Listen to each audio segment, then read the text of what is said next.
Magandang umaga po sa inyong lahat. Kalawang linggo ng Adbyento, sisindihan po natin ang kandila. Manalangin tayo. Ama, sa paglalakbay namin ngayon sa panahon ng Adbyento, muli naming sinisindihan ang kandila ng pag-asa at ng liwanag na nagdudulot ng kapayapaan. Bigyan mo kami ng banayad na pusong bukas sa pagtanggap at pagpapalaganap ng kapayapaan. Kapayapaan sa aming puso, sa aming tahanan, at sa aming komunidad. Amen. Kapuri-puri ka, Panginoon ng lahat ng nilikha. Sa gitna ng mga pasanin at pasakit ng buhay, tinutulungan mo kaming ihanda ang daan ng iyong anak. Baguhin mo ang aming buhay, Panginoon, sa kapangyarihan ng iyong grasya upang maging mabunga kaming tagapagpahayag ng iyong walang hanggang kaharian. Amen. Sa ngalan ng Ama, ng Anak, ng Espiritu Santo. Amen. Ang biyaya ng ating Panginoong Jesucristo, ang pag-ibig ng Diyos Ama, at ang liwanag ng Espiritu Santo, naway sumainyong lahat. At sumainyo rin. Mga kapatid, pagsisihan natin ating mga kasalanan upang maging marapat tayo sa pagdiriwang nitong banal na Eucharistia. Inaamin ko Sa makapangyarihan Diyos at sa inyong mga kapatid na lubha ako nagkasala sa isip, sa salita, sa gawa at sa aking pagkukulang. Kaya sinasamo ko sa mahal na Birheng Maria, sa lahat ng mga anghel at mga banal, sa inyong mga kapatid at ipanalangin sa Panginoong ating Diyos. kaawaan tayo ng makapangyarihang Diyos, patawarin na ating mga kasalanan, patnubayan tayo sa buhay na walang hanggan. Amen. Panginoon, kaawaan mo kami. Panginoon, kaawaan mo kami. Kristo, kaawaan mo kami. Kristo, kaawaan mo kami. Panginoon, kaawaan mo kami. Panginoon, kaawaan mo kami. Manalangin tayo. Ama naming makapangyarihan at maawain, sa aming pagsalubong sa iyong anak, huwag mong ipahintulot na maging hadlang ang aming mga pinagkakaabalahan. Turuan nawaan niya kami ng kanyang karunungan upang kami ay kanyang makapiling kasama mo at ng Espiritu Santo magpasawalang hanggan. Amen.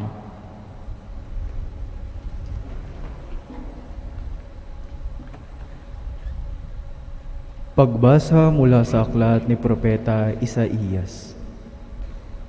Aliwin ninyo ang aking bayan, sabi ng Diyos. Aliwin ninyo sila, inyong ibalita sa bayang Jerusalem, na hinango ko na sila sa pagkaalipin, pagkat nagbayad na sila ng ibayo sa pagkakasalang ginawa sa akin.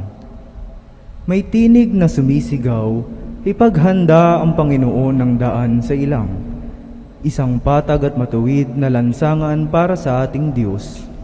Tambaka ng mga lambak, patagi ng mga burol at bundok, at pantayin ng mga bulubundukin daan. Mahahayag ang kaningningan ng Panginoon at makikita ng lahat. Siya mismo ang nagsabi nito. At ikaw, O Jerusalem, mabuting balita ay iyong ihayag. Ikaw, Sion, umakyat ka sa tuktok ng bundok, ikaw ay sumigaw, huwag kang masisindak, sabihin sa Huda. Narito ang iyong Diyos, dumarating ang Panginoong makapangyarihan, taglay ang gantimpala sa mga hinirang, at tulad ng isang pastol, yaong kawan niya ay kakalingain sa sariling bisig, yaong mga tupay kanyang titipunin sa kanyang kandungan, at pagyayamanin at pagpapatnubayan ang tupang may supling. Ang salita ng Diyos. Salamat sa Diyos.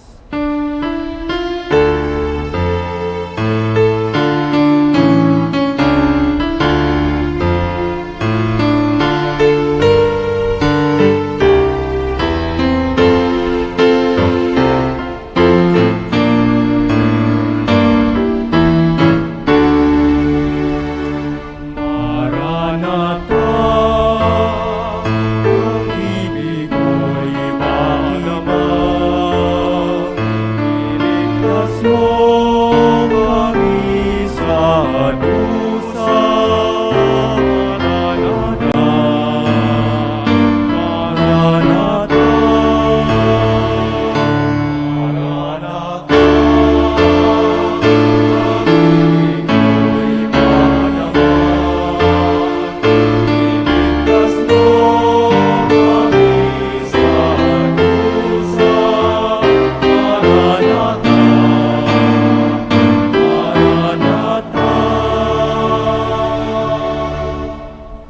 Aking naririnig magmula sa puon ang sinasalita.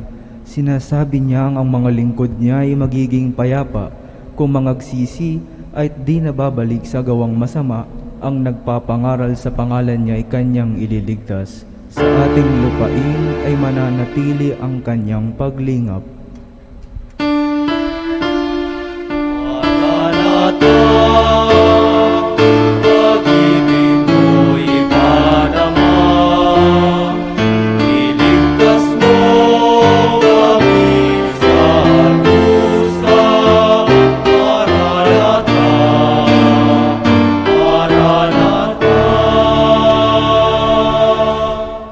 Ang pagtatapatan at pag-iibigay magdadaog palad, ang kapayapaan at katwiray magsasamang ganap. Sa balat ng lupa'y pawang mag-aharing yaong pagtatapat, at ang katarungan na may mag-ahari mula sa itaas.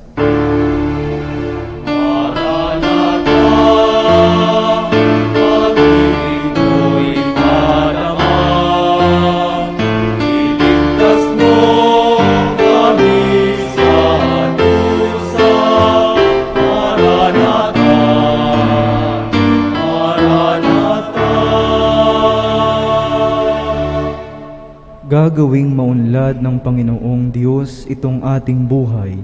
Ang mga halaman sa ating lupai bubungang mainam. Sa harapan niya'y yaong magahari pawang katarungan. Magiging payapat susunod ang madla sa kanyang daan.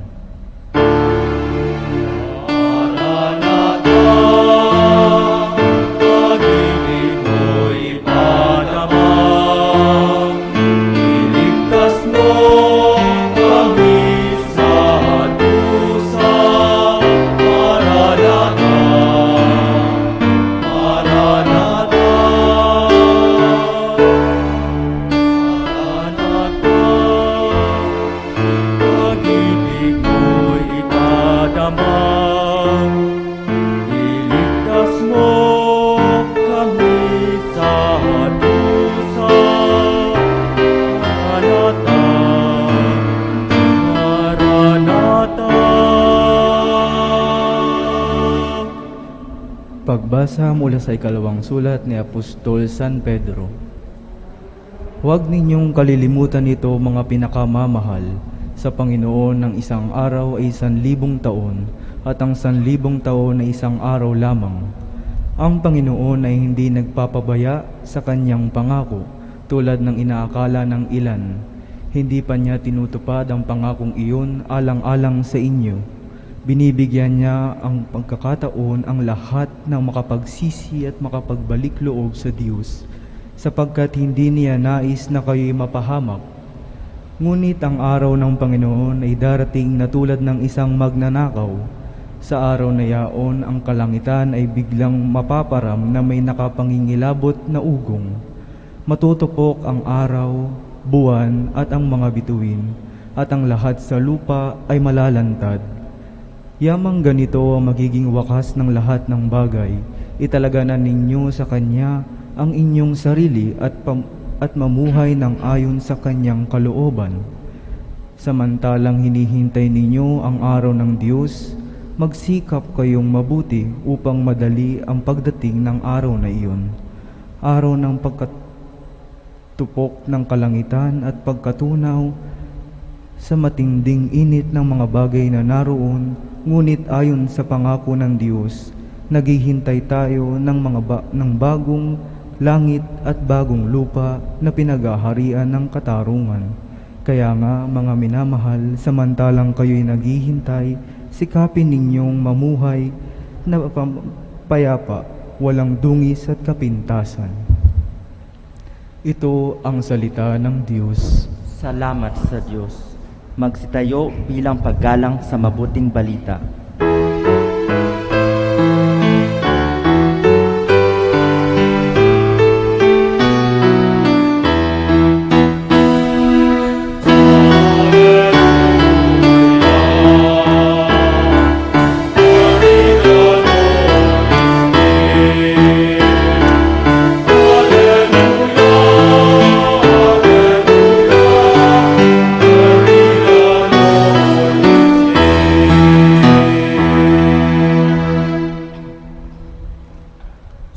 ang Panginoon.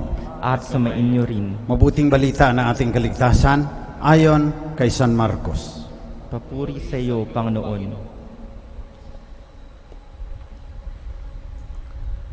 Ito ang mabuting balita tungkol kay Hesukristo na anak ng Diyos. Nagsimula ito nang matupad ang hula ni Propeta Isaías. Narito ang sugo ko na aking ipadadalang mauuna sa iyo. Ihahanda niya ang inyong daraanan. Ito ang sabi ng isang sumisigaw sa ilang. Ihanda ninyo ang daraanan ng Panginoon. Tuwirin ninyo ang kaniyang mga landas. At dumating nga sa ilang si Juan. Nagbibinyag at nangangaral. Sinabi niya sa mga tao, pagsisihan ninyo talikdan ang inyong mga kasalanan. Pabinyag kayo upang kayo ay patawarin ng Diyos. Halos lahat ng taga-Judea at taga-Jerusalem ay pumunta kay Juan upang makinig. Pinahayag nila ang kanilang mga kasalanan at sila'y bininyagan niya sa ilog Jordan. Hinabing balahibo ng kamelyo ang damit ni Juan at balat ang kaniyang pamigkis. Ang kanya namang pagka ay balang at pulot-pukyutan.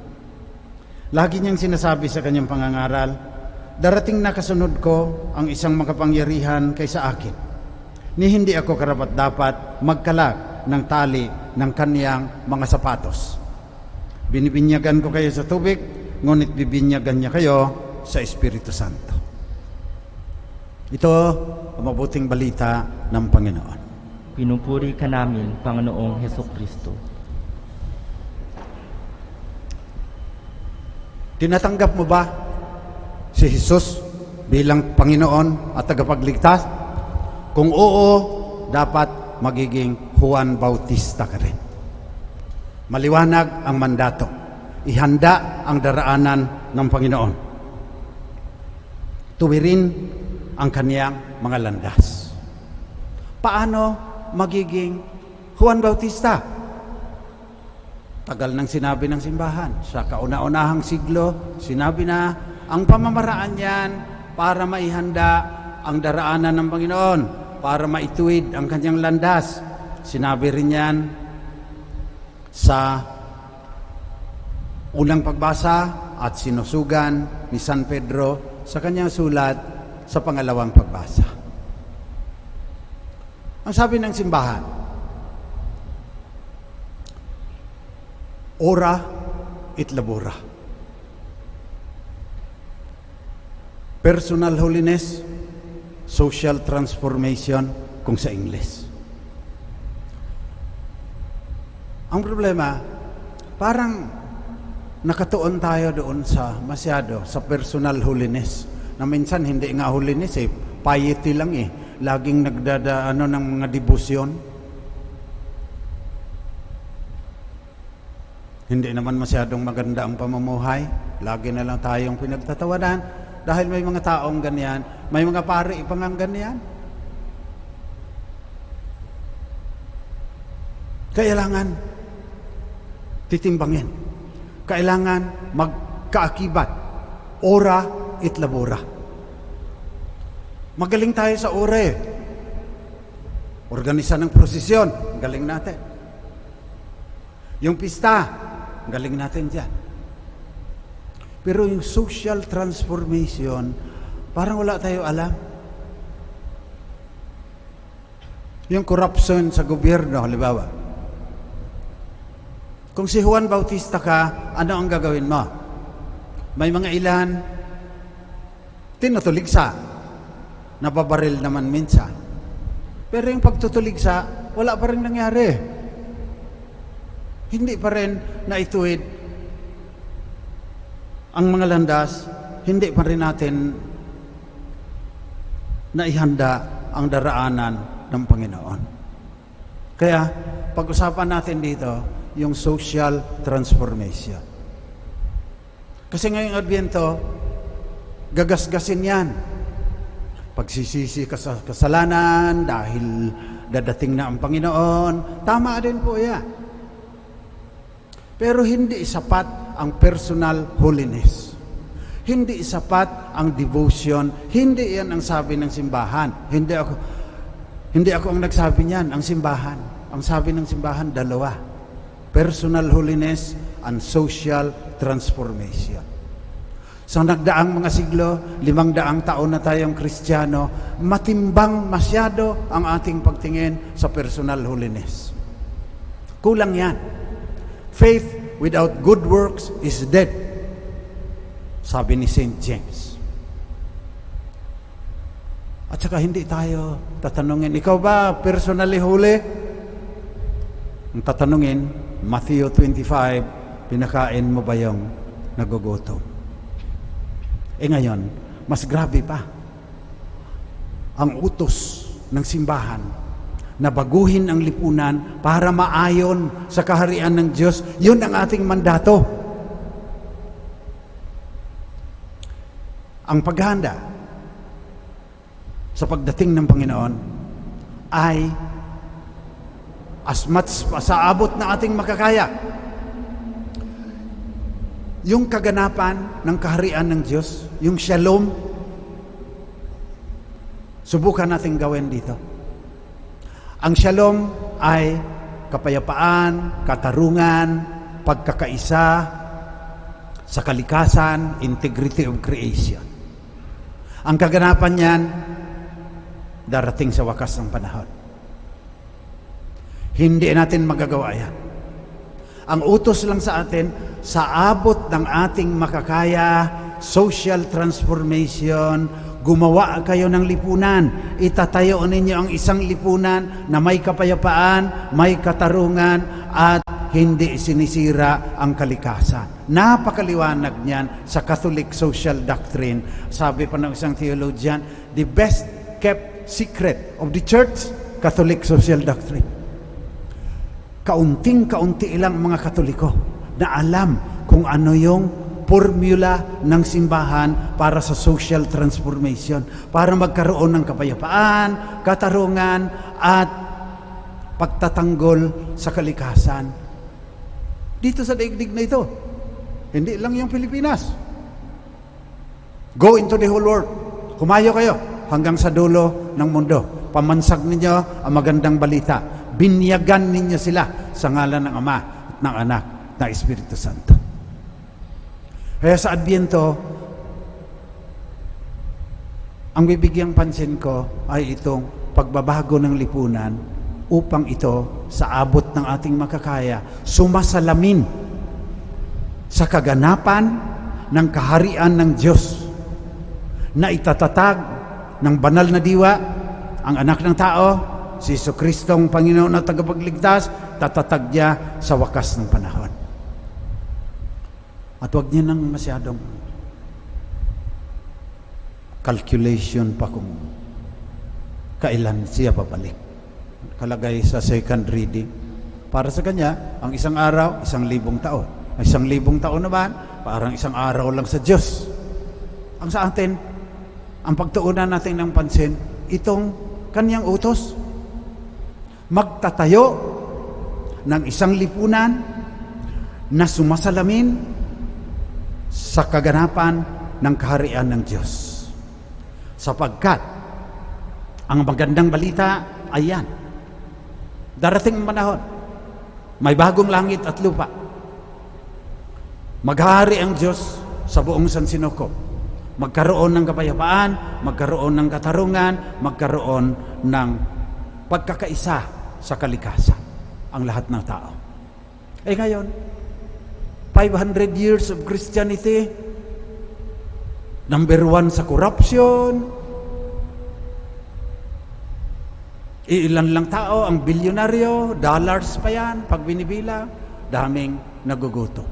Hindi karooban ng Diyos yan. Hindi tayo nagiging mabuting alagad ni Kristo.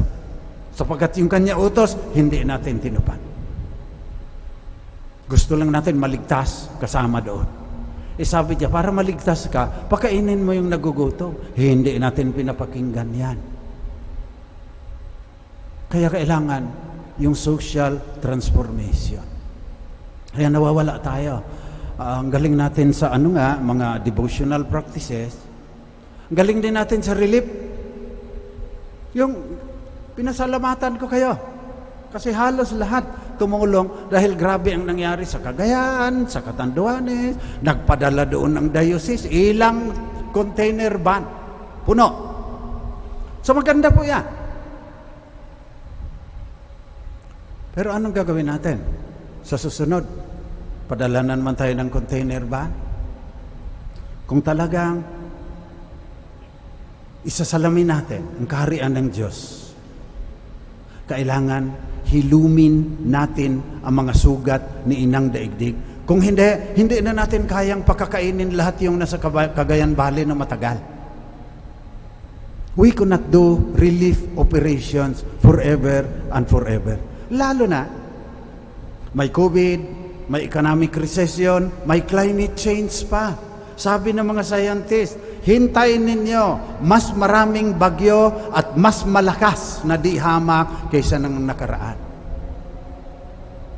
Social transformation. Kaya pumayag po Diocese of Antipolo, lahat ng mga parish priest, 74 parishes. Diocese of Novaliches, 72 parishes, pumayag ang obispo at mga kaparian. Kausap ko lang si Bishop Onisto Ongtioco, Diocese of Cubao, 47 parishes, pinag-usapan ng mga pari iyan, pinaliwanag ko sa kanila. Magkakaisa ngayon at pupuntahan ko pa yung Diocese of Pasig, Diocese of Caloocan, Archdiocese of Manila, Diocese of Parañaque. Lahat ng parokya magkakaisa, aayusin ang Marikina watershed. Yung detalye na lang po ang pinag-uusapan namin ngayon. Geologists, environmental scientists, civil engineers, nag-uusap na po yan. Kasi kung hindi natin ayusin yan, yung plano ng gobyerno, tataasan na naman yung mga pader na simento. Huli na yan.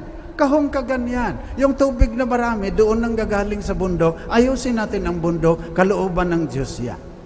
Kaya nagpapasalamat din ako sa mga obispo. Magtatanim tayo doon ng kabayan. Mayroon tayong plano, river bank stabilization using bamboo. Nag-aaral po kami ngayon ng soil bioengineering para maayos natin yung mga pangpang ng mga ilog sa taas ng Sierra Madre. Diyan nang gagaling yung umaabot ng second floor na tubig sa Provident Village, sa buong Marikina, at saka sa 21 parishes sa Diocese of Novaliches, pati sa Masambong, binabahayan. Yun ang kaakibat ng personal holiness. Dadasal tayo. Mag-usap tayo kung paano makapagdasal ng ayos na hindi lang vocal prayer. We have to lift up our minds and hearts to God. Personal holiness. We also have to transform the environment which we have destroyed together as a church. Parang nag-iiba ngayon parang napupuno na ang mga Katoliko eh. Kasi pag nag-post ako na magtatanim ng kawayan, ang daming nagsasabi, sasama kami doon, magtatanim kami. Sira na yung tuhod ko, sabi nung isa, magbibigay na lang ako, bumili kayo ng seedling, Father Ben, pagkatapos itatanim ninyo doon. Personal holiness, social transformation, yan ang pamamaraan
mga kasalanan sa pagkabuhay na muli na nangamatay na tao at sa buhay na walang hanggan. Amen.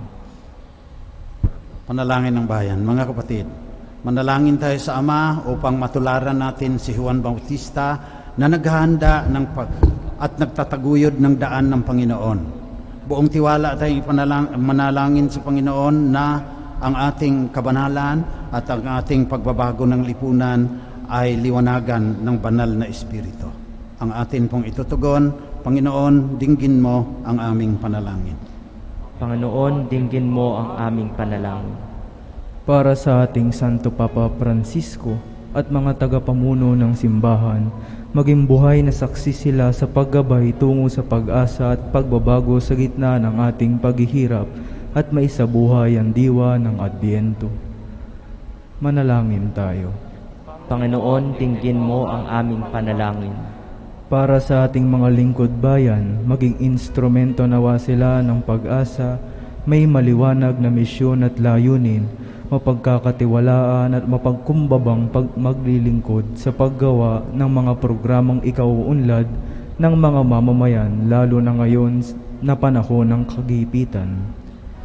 Manalangin tayo.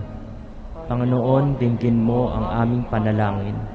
Para sa bawat pamilya, lalo na ang mga nangangailangan ng kagalingan ng relasyon ng bawat miyembro, makahanap nawa ng pagpapatawad, pagbabago ng puso at pagpapalalim ng pananampalataya, nang sa gayoy magkaroon sila ng pag-ibig at kapayapaan na ay maibabahagi ngayong Adbyento.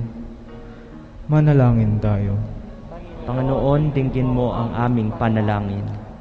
Para sa mga nawawalan ng pag-asa dahil sa bigat ng kanilang pinapasan, makahanap nawa sila ng kaginhawaan at pag-asa na ang Panginoon ay kasama nila sa kanilang pagharap sa mga hamon, lalo na ngayong may pandemya. Manalangin tayo. Panginoon, dinggin mo ang aming panalangin. Para sa pagkakaroon ng malalim na respeto at pagpapahalaga sa sanlilikha, maging mabuting katiwala tayo sa mundong hangin, lupa at tubig na siyang binigay ng Diyos para sa ating kinabukasan. Manalangin tayo. Panginoon, dinggin mo ang aming panalangin. Para sa mga may kapansanan, ang mga kapatid nating may HIV, nawa sa paggunita natin ng National AIDS Day at Handicap Day, mapagtanto nila ang biyayang pinagkaloob sa kanila at ay mabiyayaan pa ng lakas ng katawan upang makapaglingkod sa kapwa sa kanilang munting paraan. Manalangin tayo. Panginoon, dinggin mo ang aming panalangin. Para sa mga may natatanging kahilingan at pagpapasalamat ngayong buwan ng Disyembre, biyayaan nawa sila ng marami pang pagpapala at maibahagi nila sa iba ang bilang biyaya. Manalangin tayo. Panginoon, dinggin mo ang aming panalangin.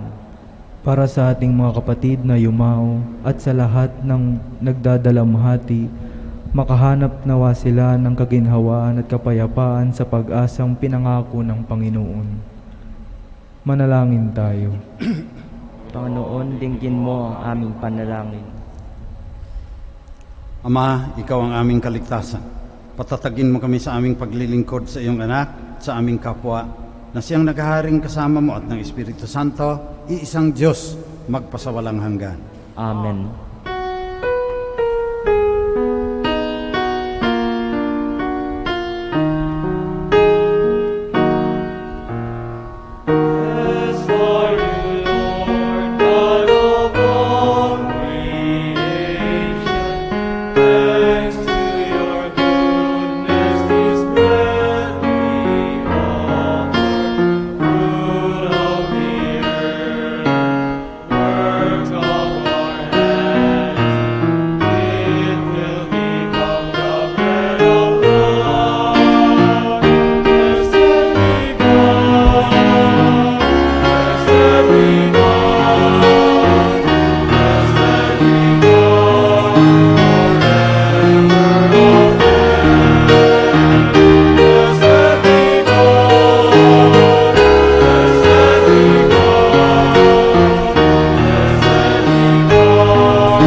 Manalangin kayo mga kapatid upang itong ating pag-aalay ay maging kalugod-lugod sa Diyos sa mga makapangyarihan. Tanggapin nawa ng Panginoon itong pag-aalay sa iyong mga kamay, sa kapurihan niya at karangalan, at sa ating kapakinabangan, at sa buong sambayanan niyang banal. Manaming lumikha, kalugdan mo ang aming mga panalangin at alay. Sa anumang kakulangan ng aming abang na kayanan, naway ang pag-ibig mo ang magbibigay kapupunan sa pamamagitan ni Kristo kasama ng Espiritu Santo magpasawalang hanggan. Amen. Sumainyo ang Panginoon. At sumainyo rin. Taas sa Diyos ang inyong puso at diwa. Itinaas na namin sa Panginoon. Pasalamatan natin ang Panginoong ating Diyos. Marapat na siya ay pasalamatan. Ama naming makapangyarihan, tunay ngang marapat na ikaw ay aming pasalamatan sa pamamagitan ni Kristo na aming Panginoon.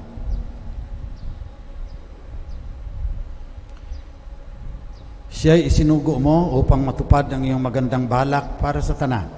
Hindi niya ikinahiyang mamuhay ng mahirap upang mapakisamahan niya kaming matapat. Siya'y naging hindi na iba sa amin upang maitampok niya kami sa iyong piling. Sa kanyang lantarang muling pagdating, ang pakikisama niya ay puspusang magniningning at ang pangako niyang kapanapanabik ay inaasahan naming lubos na makakamit. Kaya kasama ng mga anghel na nagsisiawit ng papuri sa iyo nang walang humpay sa kalangitan, kami nagbubunyi sa iyong kadakilaan.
Ikaw nga, Panginoon, ay tunay na banal at sa iyo nagmumula ang lahat ng kabanalan.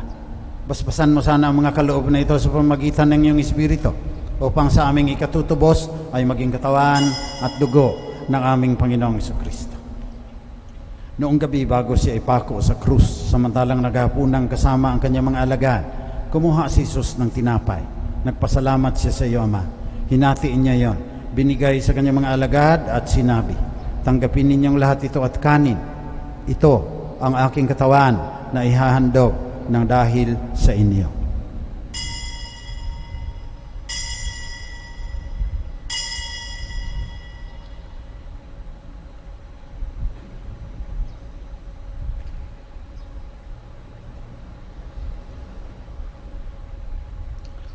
Sa ganun ding paraan, pagkatapos ng hapunan, kinuha ni Jesus ang kalis.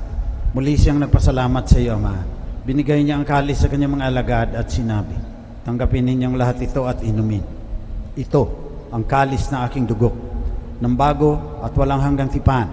Ang aking dugo na ibubuhos para sa inyo at para sa lahat sa ikapagpapatawad ng mga kasalanan. Gawin ninyo ito, panglagi ninyo akong maala-ala.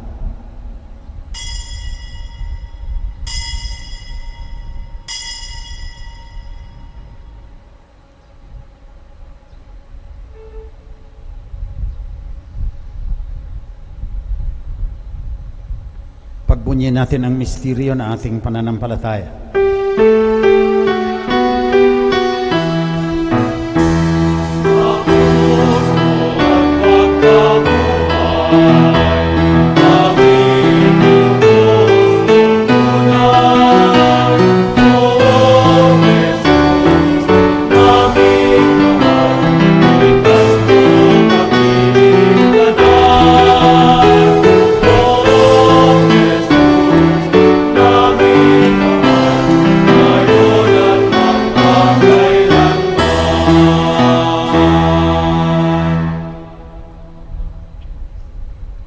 Kaya sa pagunita sa kamatayan at muling pagkabuhay ng iyong anak, nialay namin sa iyo, Ama, ang tinapay na nagdudulot ng buhay at ang kalis na nagkakaloob ng kaligtasan. Nagpapasalamat kami sa iyo sapagkat minarapat mo kaming tanggapin sa mahal mong harapan upang maglingkod sa iyo. Pakumbabang isinasama namin na kaming makikinabang ng katawan at dugo ni Kristo ay pag-isahin ng Espiritu Santo. Amalingapin mo ang iyong simbahang laganap sa buong daigdig. Puspusin mo kami sa pagmamahal kasama ni Francisco na aming Santo Papa, ni Onesto na aming Obispo at lahat ng kasapi ng sambayanang Kristiyano sa buong mundo. Alalahanin mo ang mga kapatid naming nahimlay at umaasang muling mabubuhay, gayon din ang lahat ng mga namatay. Kaawaan mo sila at patuloyin sa iyong liwanag. Kaawaan mo at pagindapatin kaming lahat na makasalo sa iyong buhay na walang katapusan. Kasama ng mahal na Birheng Maria na ina ng Diyos, kasama ni San Jose na kanya esposo, kasama ng mga apostol at ng lahat ng mga banal na namuhay dito sa daigdig ng kalugod-lugod sa iyo. Maipagdiwang naman namin pagpupuri sa ikararangal mo sa pamagitan ng iyong anak na aming Panginoong Jesucristo. Sa pamamagitan ni Kristo, kasama niya at sa Kanya, ang lahat ng parangal at papuri ay sa iyo, Diyos amang makapangyarihan, kasama ng Espiritu Santo, magpasawalang hanggan.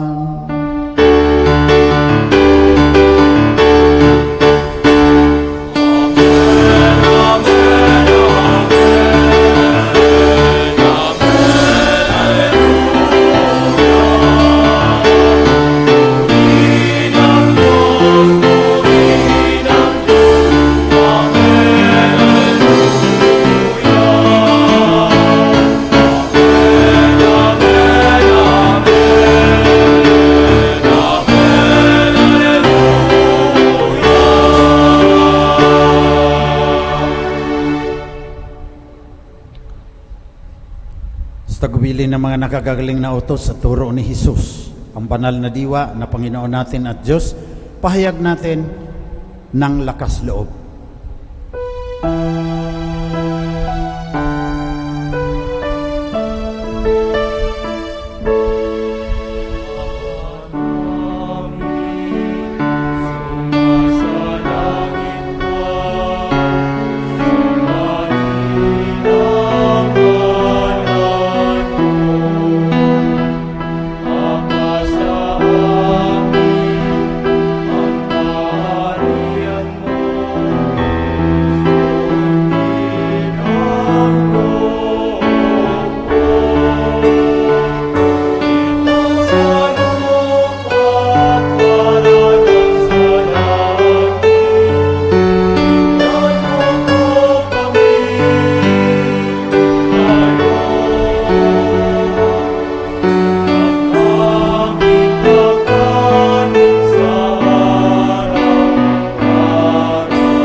Nihiling namin, Panginoon, na iadya mo kami sa lahat ng masama.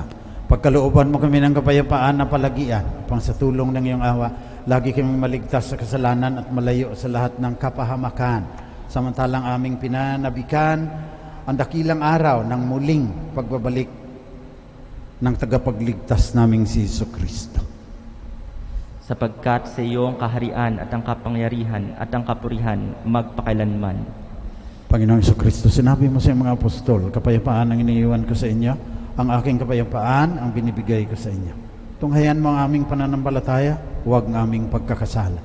Pagkalooban mo kami ng kapayapaan at pagkakaisa ayon sa iyong kalooban, kasama ng Espiritu Santo, magpasawalang hanggan. Amen. Kapayapaan ng Panginoon ay laging sumainyo. At sumainyo rin. Magbigayan kayo ng tanda ng kapayapaan ni Kristo sa isa't isa.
Ito ang katawan at dugo ng ating Panginoong Jesucristo, ang banal na diwa na nagkatawang tao kagaya natin upang maligtas tayo sa ating pagkakasala.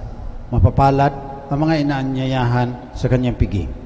Panginoon, hindi ako karapat-dapat na magpatuloy sa iyo, ngunit sa isang salita mo lamang ay gagaling na ako. Naway ipagsanggalang tayo ng katawan at dugo ni Kristo hanggang sa buhay na walang hanggan. Amen.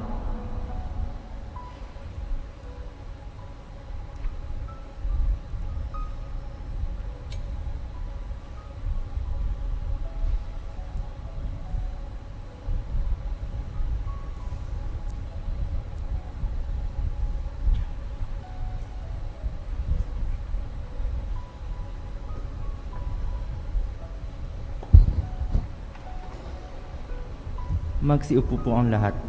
Paalala, ang pagbibigay po ng komunyon ay gagawin po ng pahanay. Magsisimula sa kanan bahagi ng nakaharap sa altar.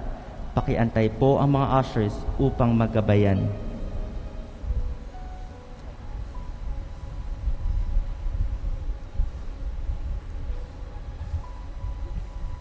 Espiritual na pakikinabang. Aking Jesus, nananalig akong ikaw ay nananahan sa pinakabanal na sakramento. Mahal kita ng higit sa lahat ng bagay at nais kong tanggapin ka sa aking kaluluwa. Subalit sa sandaling ito, ikaw ay hindi ko matatanggap sa banal na komunyon. Naway tanggapin kita ng espiritual sa aking pagnanais na ito at pumasok ka sa aking puso. Niyayakap kita ng paraang naririto ka sa akin at pinagkakaisa ko ang aking sarili sa iyo. Huwag mong hayaang ako ay mawalay sa iyo. Amen.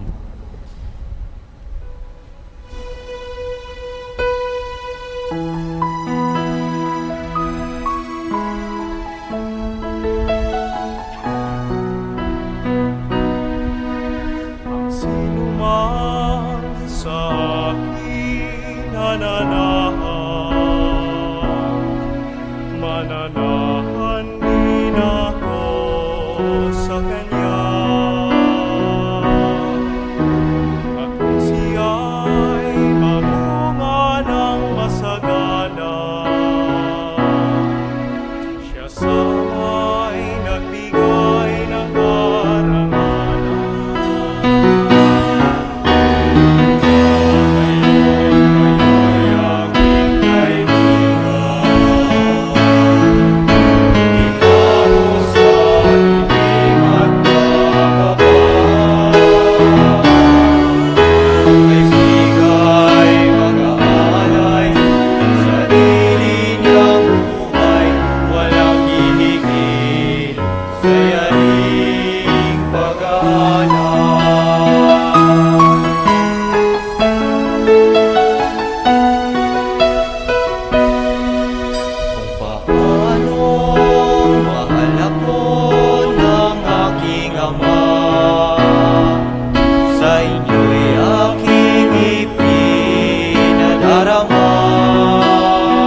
Manalangin tayo.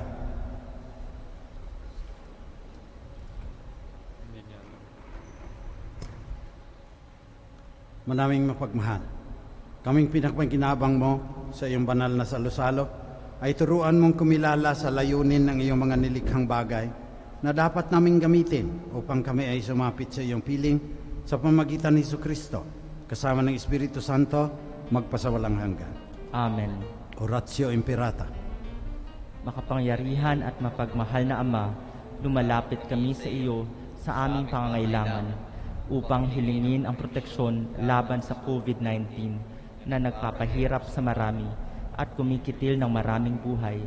Nagmamakaawa kami, mapagmahal na Ama, nagabayan mo ang mga taong nag-aaral kung saan nanggaling at sanhi ng epidemyang ito at sa mabilis na pagkalat nito. Gabayan mo ang mga kamay at isipan ng mga eksperto sa medikal na maaari silang maglingkod sa mga may sakit na may kakayahan at pakikiramay, at sa mga gobyerno at pribadong ahensya ay silang dapat makapaghanap ng lunas at solusyon sa epidemyang ito. Iligtas mo kami sa lahat ng uri ng karamdaman. Pagalingin mo ang mga may sakit at buhayin mo sa amin ang pagkakauwang gawa upang kalingain namin ang bawat isa. Hinihiling namin ito sa pamamagitan ni Jesucristong anak mo na nabubuhay at nagahari kasama mo at ng Espiritu Santo, iisang Diyos magpasawalang hanggan. Amen. Mahal na Birhen, mapagpagaling sa mga may sakit. San Rafael ang Arkanghel. San Roque. San Lorenzo Ruiz. San Pedro Calungsod. San Arnold Hansen at Joseph Freinademitz. Magsiupo-upo ang lahat, may ilang paalaala doon sa napakaraming nagpahayag ng kanilang pagnanais na tumulong magtanim ng kawayan. Maraming salamat po, hindi ko na kayo masasagot lahat. Hintayin nyo lang, may announcement ang gobyerno kung paano ang payment gateway para makasponsor kayo ng isang kawayan. At ang hinihintay po natin, pag nag-sponsor kayo, maaari ninyong hanapin sa inyong cellphone, Google Maps, andon pangalan niyo, makikita ninyo kung tumubo ba yung kawayan. Magtatanim tayo ng milyon-milyon na kawayan sa Marikina Watershed para mabawasan naman yung parang ayuda na lang tayo lahat, bawat may Undoy at saka may Ulysses. Maraming salamat po uli. Pagdasal ninyo, kasi andon na po ang mga obispo at mga kaparian, andon na rin ang Department of Agriculture, Department of Trade and Industry, Department DILG, at lahat-lahat na po andon tayo. Our hashtag #PasCovid schedule of activities in line with the celebration of the Advent and Christmas season this year are as follows. Vigil or anticipated Simbang Gabi Masses from December 15 to 23, 2020, 8 p.m. Misa de Gallo or Dawn Masses from December 16 to 24 is 4:30 a.m. Christmas Eve Masses or Misa Aguinaldo Mass on December 24 is at 8 p.m. Christmas Day, December 25, our Masses are as follows: 8 o'clock a.m., 10 a.m., 11:30 a.m., 4 p.m., and 6 p.m. New Year's Eve Mass, December 31, 2020, is at 8 p.m. New Year's Day, January 1, 2021, our Masses are as follows: 8 a.m., 10 a.m., 11:30 a.m., 4 p.m., and 6 p.m. in the evening. Our liturgical activities are live-streamed and open to the public in accordance to IATF guidelines.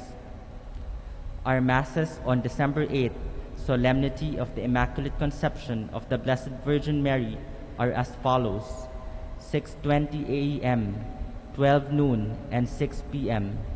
This day is a holy day of obligation.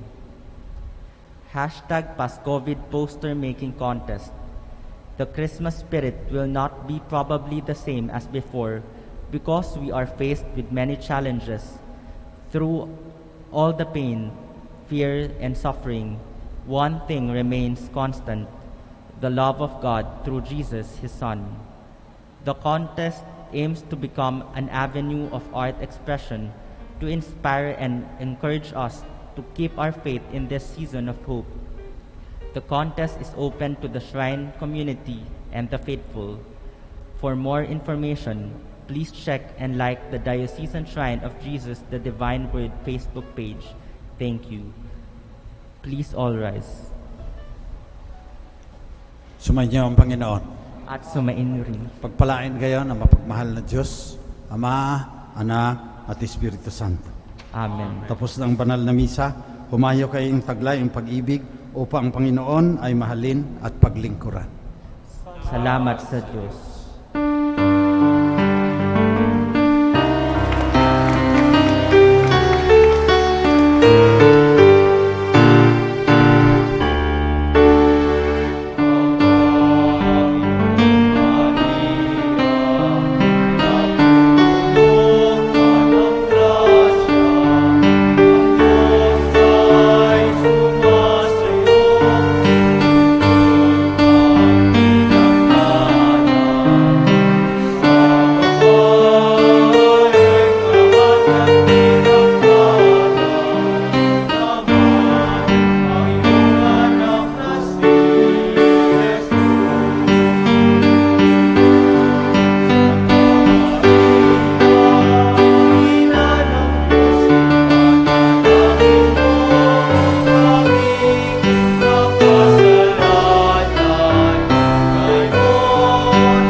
May the Holy Triune God live in our hearts. Saint Arnold Jansen, Saint Joseph Reina de Metz. In the name of the Father, the Son, the Holy Spirit.